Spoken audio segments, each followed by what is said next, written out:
Looks like Foxy. I think Charles came to play tonight. Dominique does not disappoint. What a play by T-Man. Kenny Smith hitting the three. Big time plays here by Steve Smith.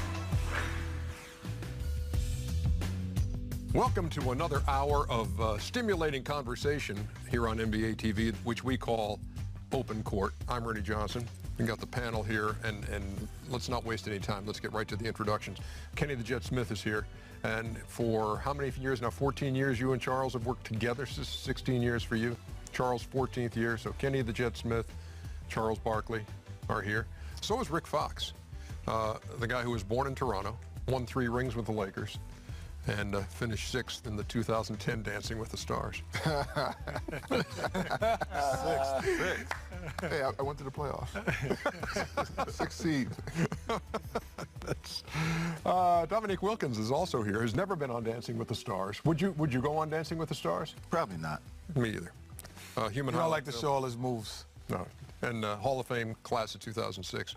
Would you go on Dancing with the Stars, Tracy McGrady? Never. No. Not that I have any pull. I'm trying to get anybody on the show. What y'all are missing, man. Hey, do they have 2-time scoring champion. Do they have a Dancing with the Role Players? Are you on there? Yeah, no. They do. They have They that? do. I was a part of it. Were you?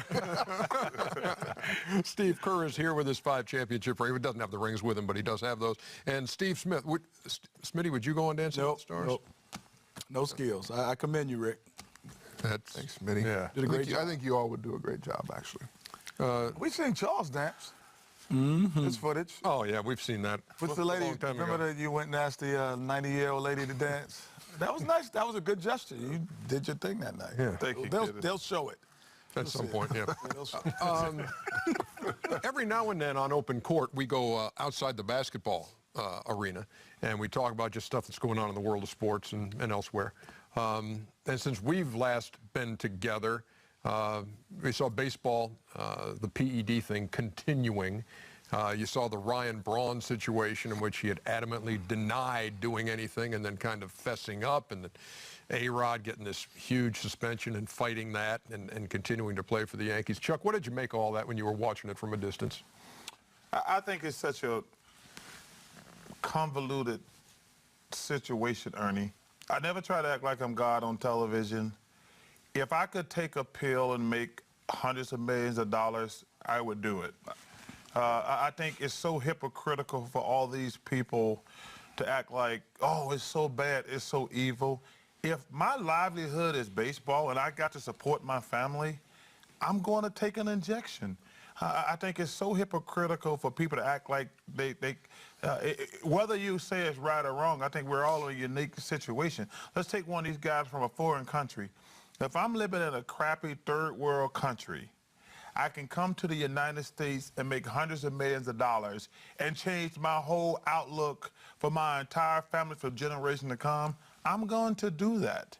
I just think it's not as cut and dry as people make it out to be. But that's not always the case. There are some guys who certainly are set financially for this lifetime and any lifetime to come and are still doing that and playing with an uneven playing field. I think that's part of it too, but I think sometimes you don't know their exact situation. Maybe they want to stay at a certain level from a production standpoint. Yeah, but are you saying that's okay? I'm not saying it's okay. I said I understand, because baseball tolerated steroids for so long.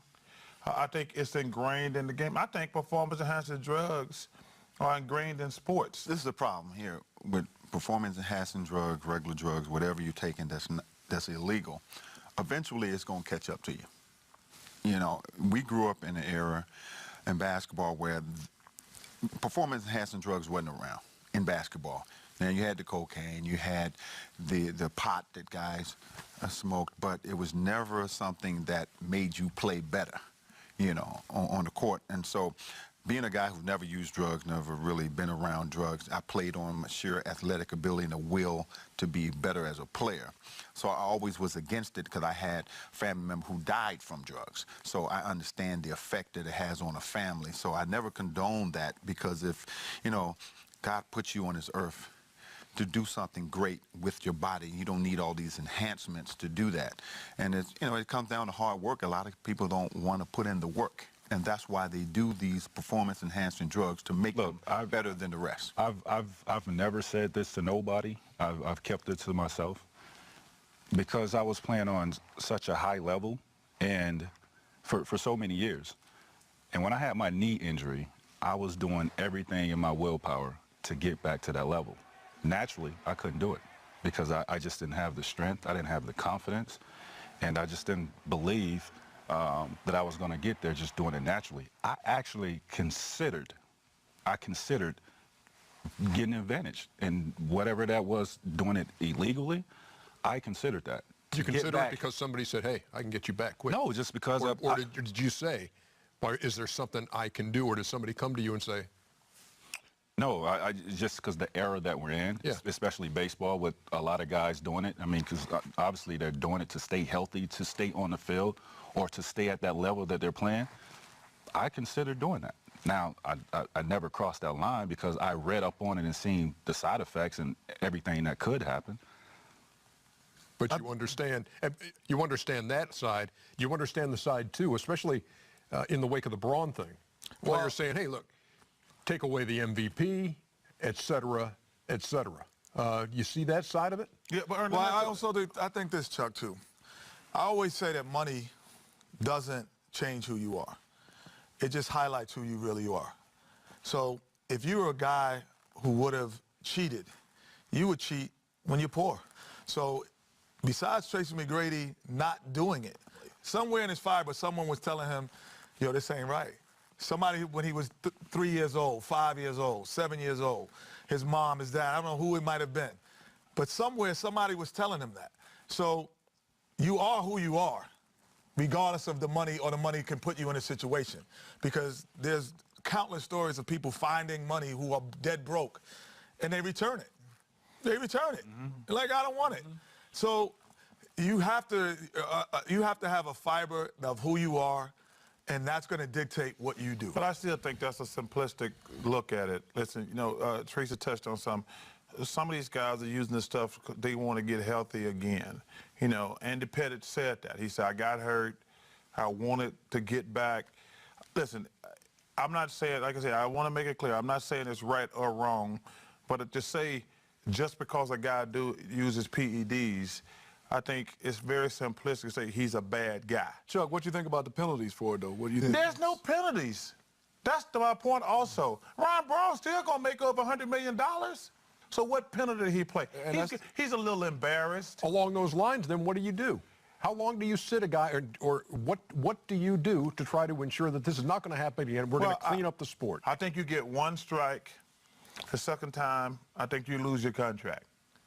You know, I do. I think the second time, listen, like I say, I want to be clear. I'm not here to say it's all right to use PEDs, but if you take that chance and get suspended, they might make a mistake one time and you took some over the counter that had some in it that wasn't listed. I think you have to factor that in. You can't do that. But can't do what?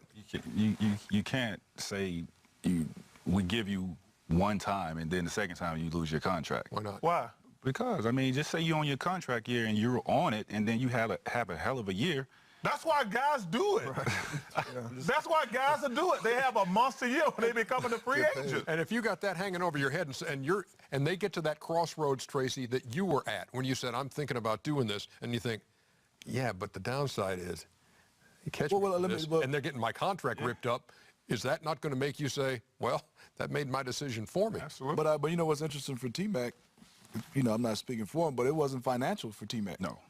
You know, it's just he wanted to get back to that level that he was, which is interesting. You know, those guys like money's not the motivator, man. Right. Money's not the motivator. No. But motivation. No, that's not. So for some people, money's not the motivator. No, for some people it is. Some people it is. It is. Sometimes you're put in a situation to feed your family. You don't know what you might do. I think that. I would say think about that. I'm not saying there is a difference. There is a survival. Right. Yes.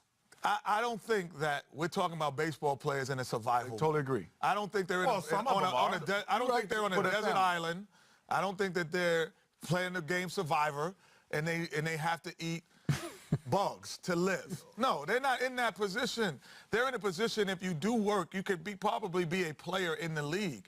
You're trying to be a great player in the league. So are you saying a cheater is always going to be a cheater? I'm saying that, I would say that on the fiber of you, it just magnifies when you have money. No, but I'm saying, but I'm going to give you a little credit. Like, some of those guys from third world countries are in a survival mode, Kenny. They are in a survival mode. I felt growing up in New York with survival. No, but you're in the United... Listen, if you're from, I'm not going to say it, I'm not condoning it. When you're from another country, and some of those countries, you've been to them, it's like hell on earth. But you are really good at a sport, or you're close to being good, you can come to the United States, make $5, $10, $15, $20 million. Like, but the guys we're talking about are not those guys. We're not talking about on a massive scale of the guys who've been indicted. But if you we're not talking about those guys. You're totally wrong. We're not talking about the majority of the guys, whether, and people have said this, and some people say it's a little unfair. Majority of those guys have been Hispanic guys from foreign countries. It's easy for us who grew up here in the United States and got all this economic opportunity, things going on. These guys, their only chance of making it out that country, making a living, is through sports. And it ain't up to me to sit there and say, hey, man, I know you living in the Dominican Republic or Cuba, some of these other countries, and you got a chance to come to America and make hundreds of millions of dollars. I'm not saying it's right, but I understand. I do understand. Hey, I live in the Bahamas, and I know the stretches that people go to escape situations in the Caribbean just to get to the United States or to get to the Bahamas. And so to think that they would cheat to enhance their opportunity to make money, that take a second to decide that. We can debate the moral question forever. I mean, it's just life. Some people are going to cheat, some people aren't. To me, the more interesting question is what should sports do about it? Right. And how do we regulate it? And on top of that, what is a performance-enhancing drug? You know, science is so intricate now in terms of finding ways for human improvement. So if you spin your blood and you inject it back in there, is that illegal? Well, how do you determine what's legal and what's illegal? Major League Baseball has dealt with this so long that a lot of these guys coming into baseball think it's a part of it. That's why they do it. That's why they cheat. They use it as an excuse to cheat. My problem is, you know, I grew up very poor, 8 brothers and sisters, 1 parent in the projects. There are certain things you do because you are in survival mode. But when it comes to competing, I never thought a player should cheat on any level, because you become a star on your blood, sweat, your tears, your hard work. And I'm just against guys who use something to their advantage, because really, how do you really measure what kind of player you are, how great you are, if you're cheating against another great player? How do you measure yourself? You can't really say you're a great player if you have to constantly use things to put you above the rest that you know that's illegal. I think tearing up a contract after the first mistake is too soon. A second mistake, really? Yeah, I think a second mistake, you tear up the contract. And then I think the third, you're death penalty. You give him a strike, and then the second is it's torn up. So no, he said he think he should get 2 strikes before they tear it up. So no. He's saying the second one, one strike. Oh, that's what I agree. Yeah, I agree. Second time, your contract's torn up. You don't get suspended for the game death penalty. Third time, you're death penalty, man. So the first time why the NBA, that's why the NBA has cleaned up its act, because Commissioner Stern put some of these rules in place. Because back in the 80s, if you were playing, me and Chuck played ball in the 80s, let me tell you, drugs was really bad in the league. So until the commissioner made changes and the severe changes, right? You're taking guys' contracts and suspensions, death penalty. But all that has to be negotiated with the union. Exactly. Right. That's where, like in baseball, what we're seeing now is some of the other players are finally coming out and saying, hey, enough is enough. And that's ultimately what it's going to take, is players and owners to come together with a uniform agreement on how we're going to punish players, what we're going to ban, what we're going to allow. But like you said, Charles, it's pretty complicated because there's a lot of... The list is like this long. Sometimes you don't know what you took in a protein drink, possibly. And sometimes in the protein drinks, and I've seen a couple NFL players get suspended, the stuff wasn't even on the label. Yeah. You know, and that's when I think I think you have to be very careful. I hear all these guys talking about void their contract. I said, hold on now, some of this stuff is not listed that's illegal. And there's that other stuff, like you see guys all the time in track and field take over-the-counter medication, which that should not be a ban from the Olympics and things like that. That's why I think you have to be very careful. I talked to somebody at the PGA Championship this year who will remain nameless, but was talking about this whole thing and said, look, I won't even eat a poppy seed muffin with a cup of coffee in the morning. He says, because you get tested and you never know. If something like that shows up and all of a sudden it throws this, why did that test come back like this? Yeah. And so you can't be careful enough, and it's should be again it's anyway, Ernie. And it's just an excuse to eat. That's my friend says, I like muffin. He said that's just an excuse to eat cake. Word I never thought Charles would ever say. That's an excuse to eat cake, America. Yeah, exactly. That's what a muffin is. When we come back, Jason Collins. You should have seen that vein in Ernie's forehead pop up when you said, well, I never told anybody this before. Yeah, no, I'm sorry, what'd you say? man. You're like, I What tried vein? everything to get back, I said, man. well, I love it when he's No, Germany. Hey, did you do the Germany thing? I was the first one. I told Kobe about it and all those, man, I tried to do everything. Journeyman centers don't often land on the cover of Sports Illustrated, but veteran big man Jason Collins changed that equation with a cover story in which he becomes the first active player in a major U.S. sports league to announce he is gay. I definitely commend him on, making the decision that he made. Now, he can live his life comfortably. People who are uncomfortable being around not just gay athletes, gay people should have the right to say that and not get crucified. Back here on Open Court, and as we sit here, Jason Collins played 38 games last year with Boston and Washington. Was a free agent at the time of the announcement. Think a team is going to pick him up, and should a team pick him up? Yeah, if he's good enough. If he can still play, why not? I totally agree with Steve. If he's good enough, I think if he doesn't get picked up, it's only because of his skill level and where he is, because he was at the end of his career. I think that's where it stands for him, just about his skill level. The thing is, he's still same person player-wise. Like I said, I agree with you guys. If he's good enough to play or help somebody on a particular team, he should have that opportunity. But, people fear what they don't understand. Well, but, you hear folks saying, hey, look, a team should do this. And to me, it's like you shouldn't put the guy in the roster because he's gay, and you shouldn't not sign him because he's gay. I think, though, the question is, if you're about to be 35 and you've averaged about 4 points and 4 rebounds a game in the course of your career, if you can still, as Steve says, if you can play, if you can help a team. Well, I think anybody who's 11th and 12th man, you can argue that they might not deserve to be on the team. So, this is my thinking of it is, I think someone should sign him because of that. Because he's come out. Right, because the statement of, integration, the statement of blending, sometimes have to overpower your ability because the statement is bigger. And if you have an 11th or 12th man, you have a guy that's signed for a week, he could help you for a week. He's been a veteran. So the statement of it is bigger than the actual, does he deserve to? Now, everyone who comes after him, you better deserve it. You better deserve it, because and even going back to Jackie Robinson, he wasn't the best player in the Negro. He's the greatest player that we've ever seen, but they say he wasn't the best in the league. He was the one most suited for it at the time. So Jason is maybe not the best gay player that admitted, but he is the most suited right now. Let that resonate, and then I think the social consciousness. The social consciousness. Two guys the same. You would sign Jason Collins over. That's I wouldn't sign the guy. That's reverse discrimination.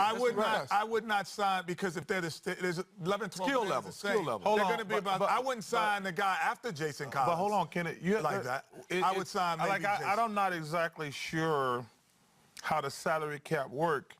Does Jason have to make X amount of money? Yeah. Because he's Veterans minimum.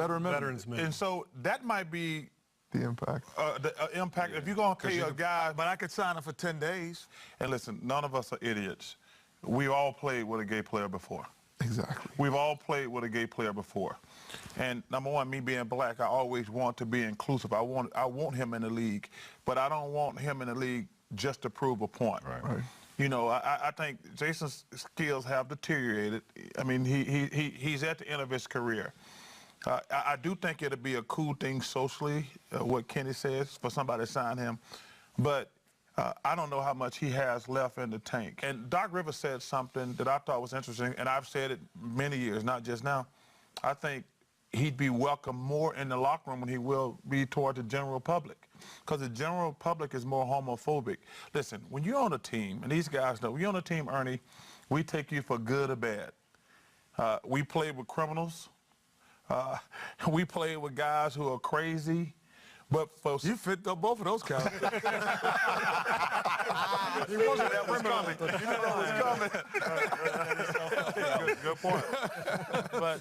But you know, I just think that when you're on a team, we always support you. Only thing I say is this. The reason I say that, not saying that everyone. Well, me, because it's true. No, not about it. But okay, even as going back to Magic Johnson.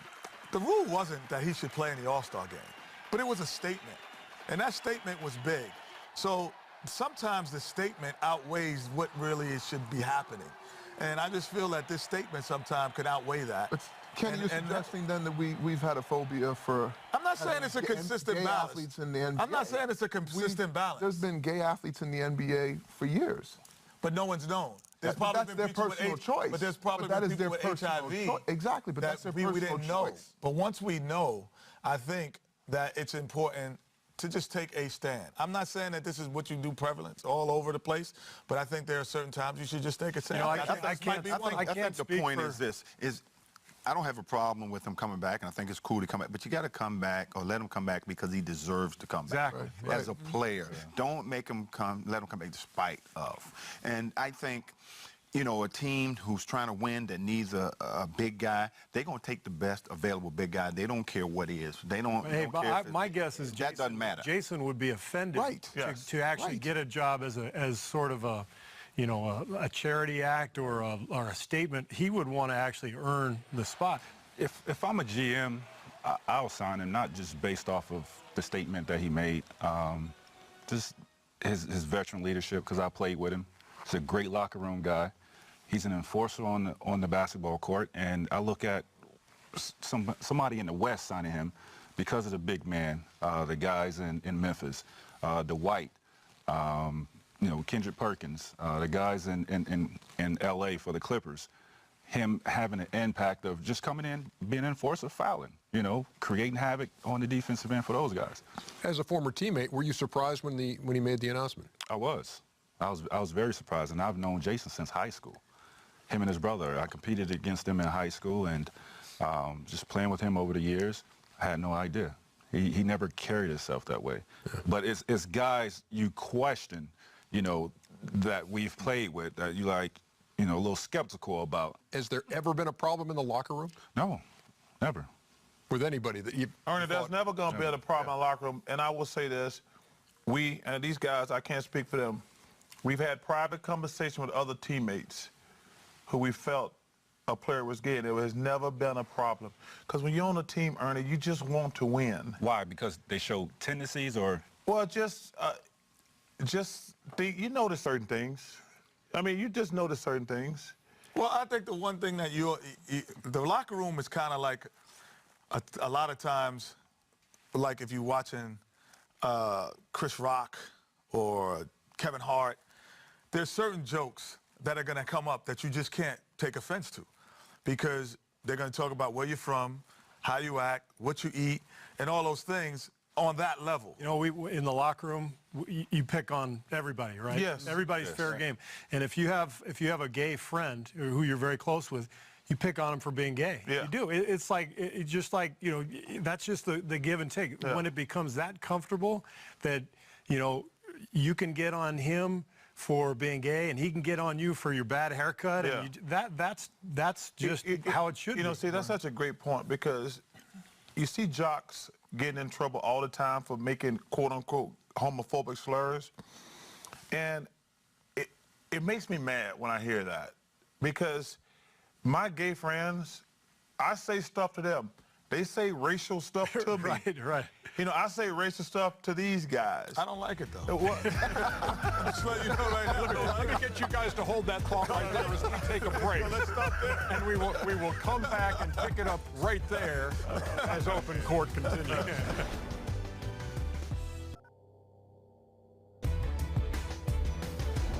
And welcome back to Open Court. Now, Charles, where were we? You and Kenny in that last exchange? You know, like Steve had a great point. Like, I can joke with my gay friends, and to me, there is a difference when I'm joking with them when somebody's saying something to hurt their feelings. That's like when I'm with my black friends. Like, you got this great debate that's going on in America that makes me laugh.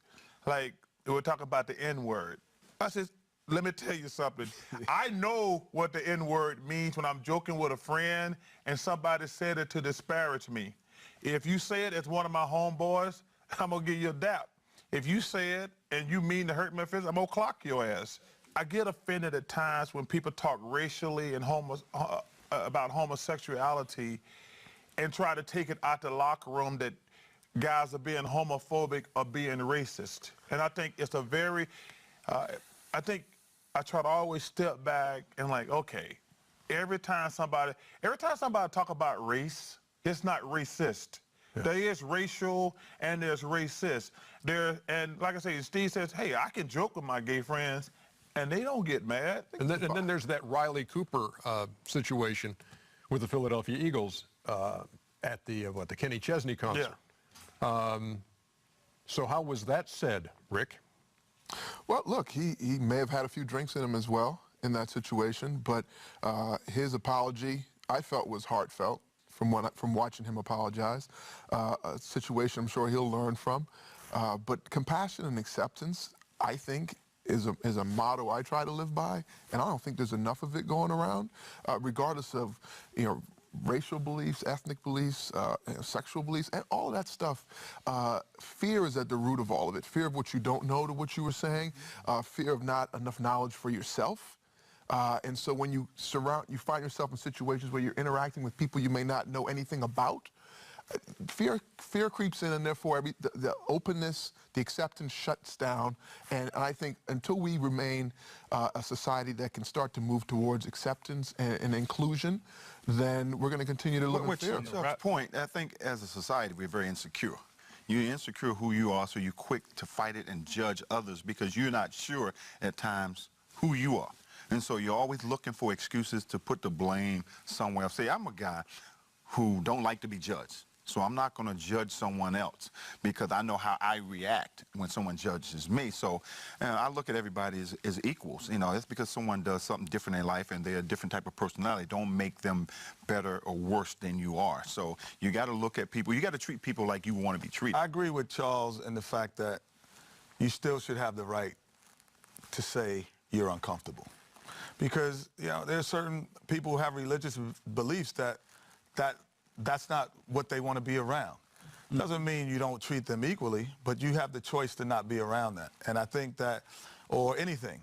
So I think that you do have the right to say, but you also have the right to say, I don't want to be included in that group with you.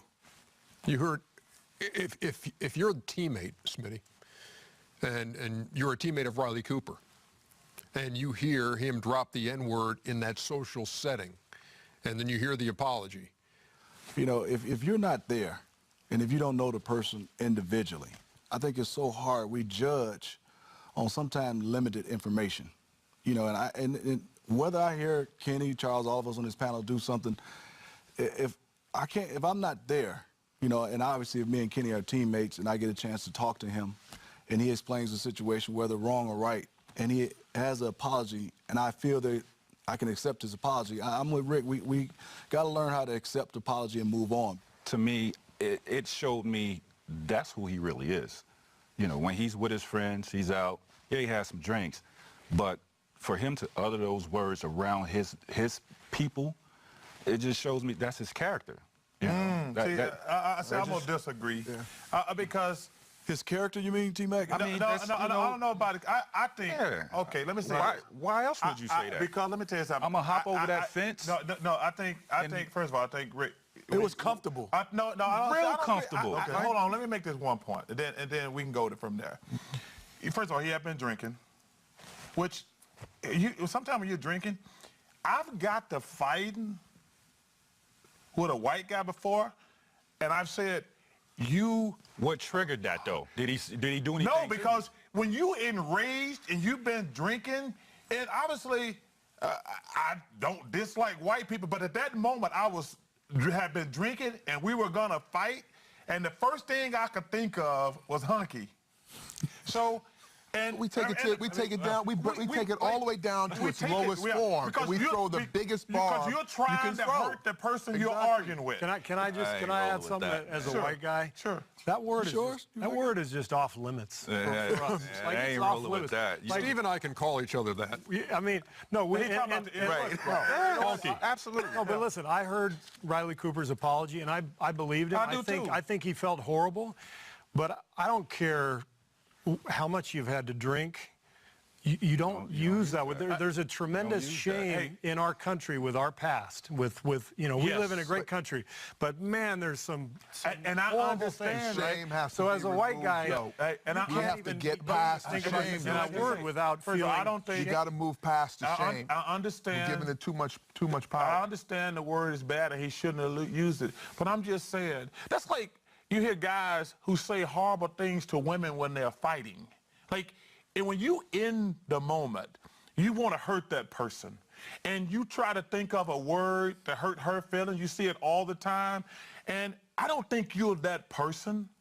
But I think when, like, you're just angry. I agree with that. I agree with you that you're not that person when you're angry. But I also believe this too, Chuck.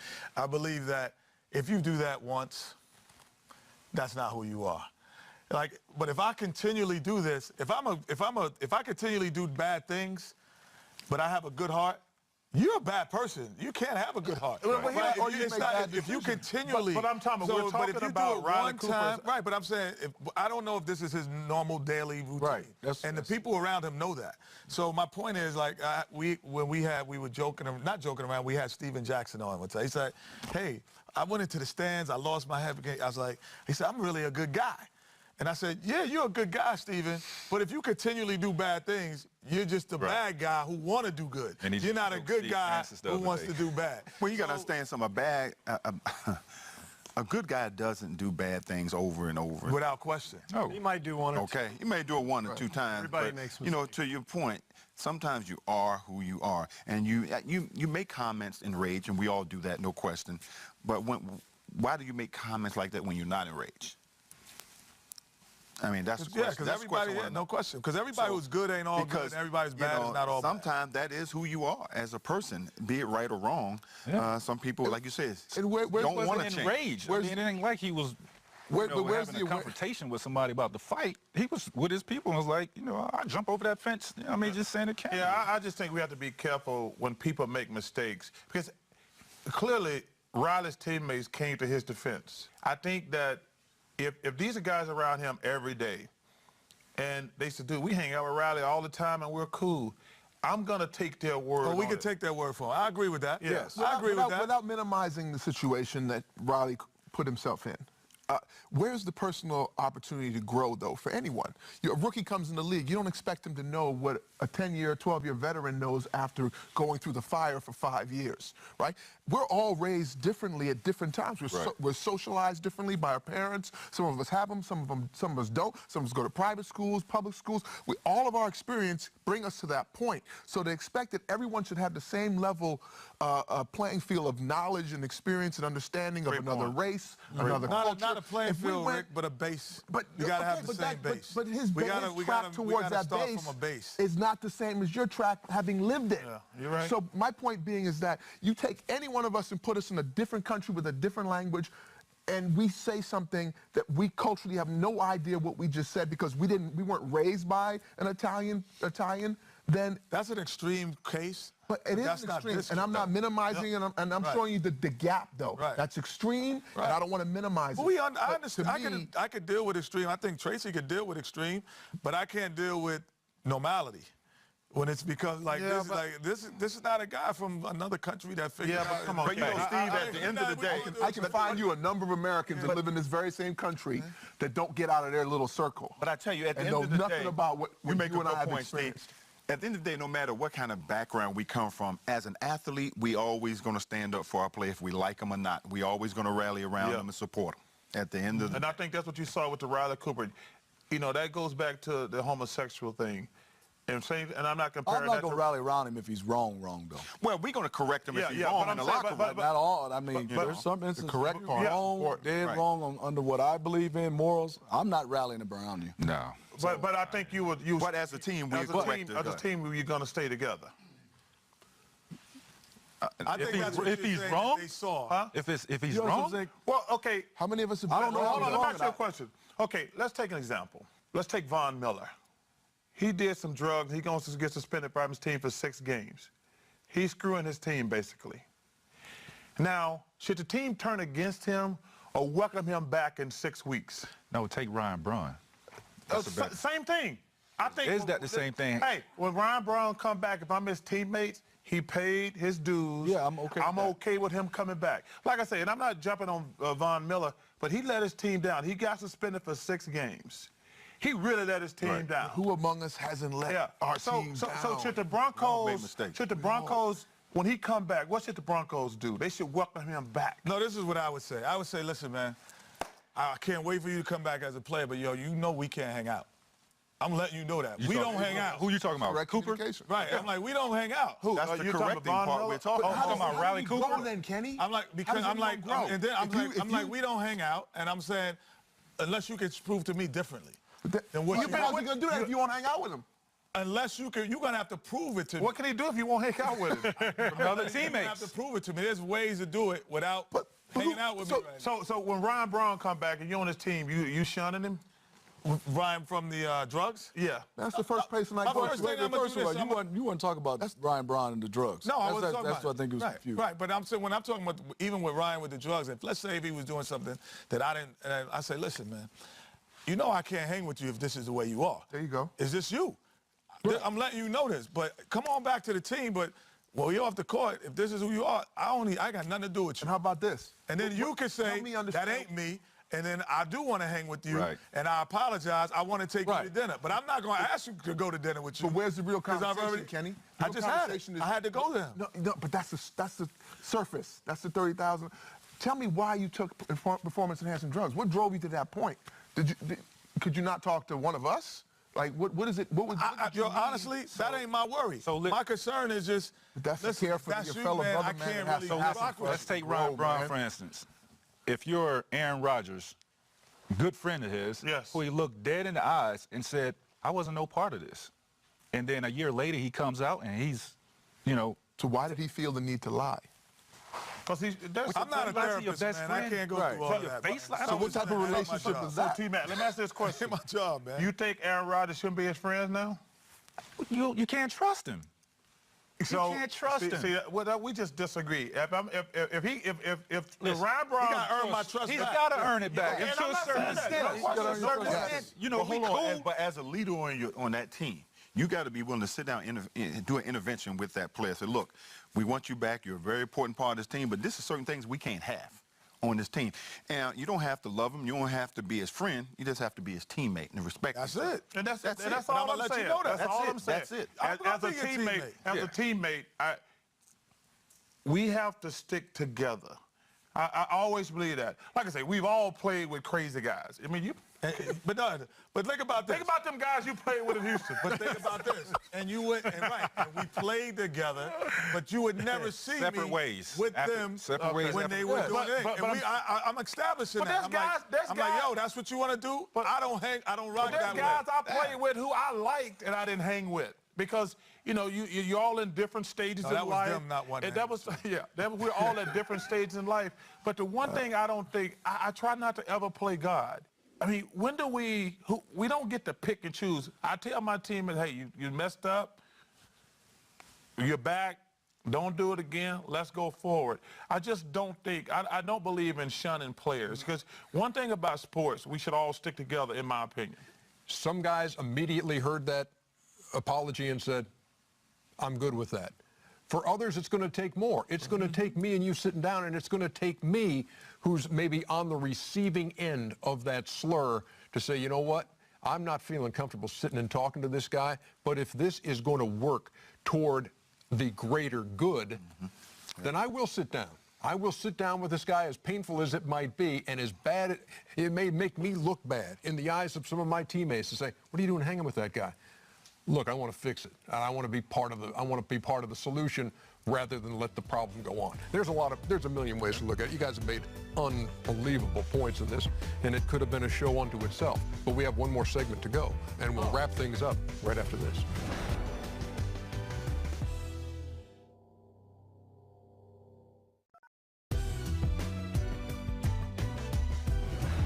More Open Court episodes available at the click of a mouse on NBA.com.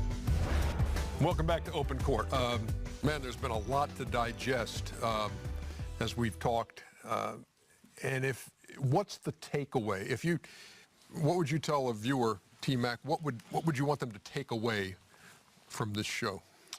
Well, because of the social media nowadays, microphones, camera phones, I mean, just be who you are, you know. Even when you're around your friends, just try to have good character. I mean, because you never know who's watching, you never know who's recording. Got to be more cautious, don't you? I mean, when you first came in the league, we didn't have all that. Yeah. So yeah, just be more cautious in your surroundings. Steve, I would say gay and lesbian rights are similar to civil rights, 30 years ago. Like, it's all about, as Rick talked about, it's just tolerance. And as we go forward, as we move ahead as a society, people need to learn to be more tolerant of everyone, regardless of race or sexual orientation. Stay on this side of the couch over here, Smitty. I think it comes down to your character, who you are when somebody's looking or not looking. And I think especially who you are when nobody's looking. Right. I mean, is that the real, is that you? Who you really are when the whole world's watching or when you think nobody's watching.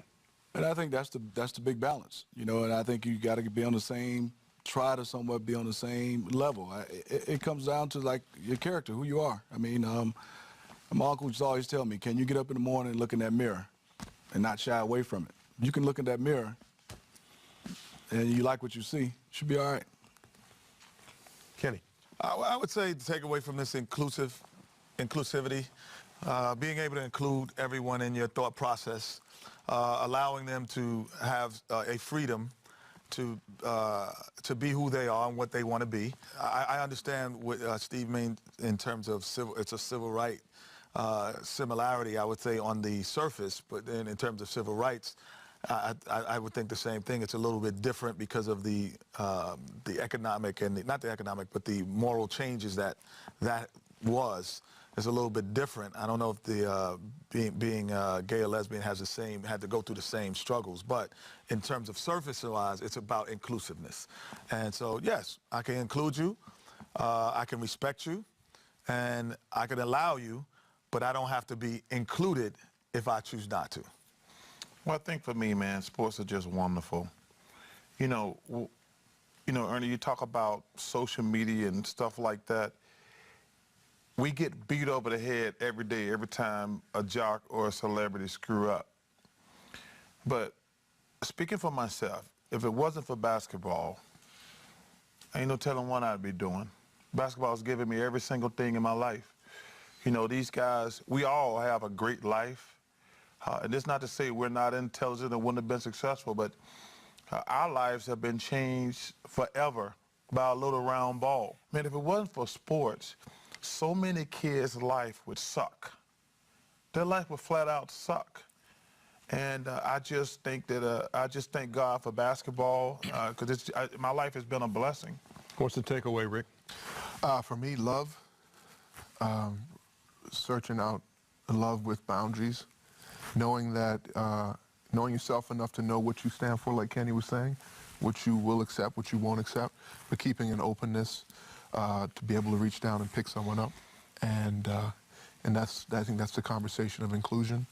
And So for me, I think if we can stay open to that, I think we can grow. Neek, you got the last word. For me, you know, just to kind of piggyback on what Charles said, basketball has given us an opportunity to grow outside of our comfort zone. You know, growing up, and most of us grew up in the projects and very poor. So to have sports in your life, to give you opportunity to build respect, to really understand how to give people the opportunity to be themselves. And so it taught me a lot about, you know, accepting someone else like you would want to be accepted. And I think this conversation really opened a lot of people's eyes in that, you know, judging people in this world doesn't get positive results. The only way you get positive results is if you give people the same respect that you want. And for me, I think just listening to all of you guys and all of you guys who have made your lives in a profession that you love and have seen a lot of stuff, encountered a lot of different people from a lot of different backgrounds, that mistakes are going to be made, poor judgment is going to be exercised, regrettable incidents are going to happen, but at the same time, you can't forget that the forgiveness piece out of this, and you got to be sincere when you ask for it, and you got to be sincere when you give it, and that's it for Open Court. It's been cool. Thanks, y'all.